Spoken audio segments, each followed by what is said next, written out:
ഹരിയാന നിയമസഭാ തെരഞ്ഞെടുപ്പിൽ കോൺഗ്രസ് ആം ആദ്മി സഖ്യം സീറ്റ് ധാരണയിലേക്ക് 5 സീറ്റുകളിൽ മത്സരിക്കാൻ ആം ആദ്മി പാർട്ടി തയ്യാറായേക്കും. പ്രഖ്യാപനം നാളെ ഉണ്ടാകുമെന്നാണ് സൂചന. 50 സീറ്റുകളിൽ ഒറ്റയ്ക്ക് മത്സരിക്കുമെന്നായിരുന്നു AAPയുടെ നിലപാട്. ആദിൽ പാലോട് നൽകും വിവരങ്ങൾ. അതിൽ ഏതായാലും ആം ആദ്മി പാർട്ടി നിലപാട് മയപ്പെടുത്തുകയാണ്. സഖ്യധാരണയായിരിക്കുന്നു. എന്താണ് വിവരങ്ങൾ?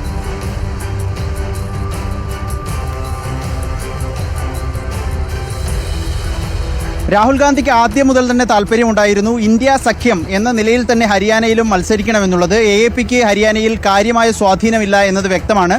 അതുകൊണ്ട് തന്നെ 5 സീറ്റ് നൽകാമെന്ന് നേരത്തെ തന്നെ അറിയിച്ചിരുന്നതാണ്. പക്ഷേ 10 സീറ്റ് വേണം എന്നതായിരുന്നു AAPയുടെ ആവശ്യം. അത് അംഗീകരിക്കാൻ കഴിയില്ല എന്ന് ഹരിയാനയിലെ കോൺഗ്രസ് നേതാക്കളും അറിയിച്ചിരുന്നു. ഇതിനെ തുടർന്ന് ചർച്ച പരാജയപ്പെടുകയായിരുന്നു. കഴിഞ്ഞ ദിവസം KC വേണുഗോപാലിൻ്റെ നേതൃത്വത്തിൽ AAP നേതാക്കളുമായി ചർച്ച നടത്തിയെങ്കിലും പക്ഷേ ചർച്ച വിജയം കണ്ടിരുന്നില്ല. ഒടുവിൽ ഇന്നലെ ഒരു മുന്നറിയിപ്പ് എന്നോണം 50 സീറ്റുകളിൽ തനിച്ചു മത്സരിക്കുമെന്ന് AAP പ്രഖ്യാപിക്കുകയും ചെയ്തു.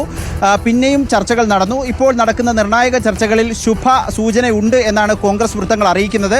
5 സീറ്റുകളിൽ മത്സരിക്കാൻ AAP തയ്യാറായേക്കും എന്നാണ് നിലവിൽ വരുന്ന വിവരം.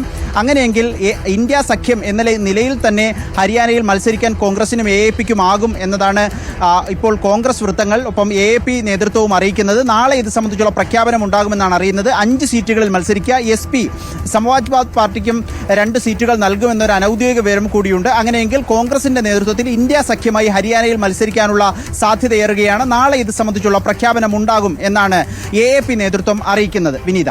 ശരി, ആദിൽ പാലോടാണ് വിവരങ്ങൾ.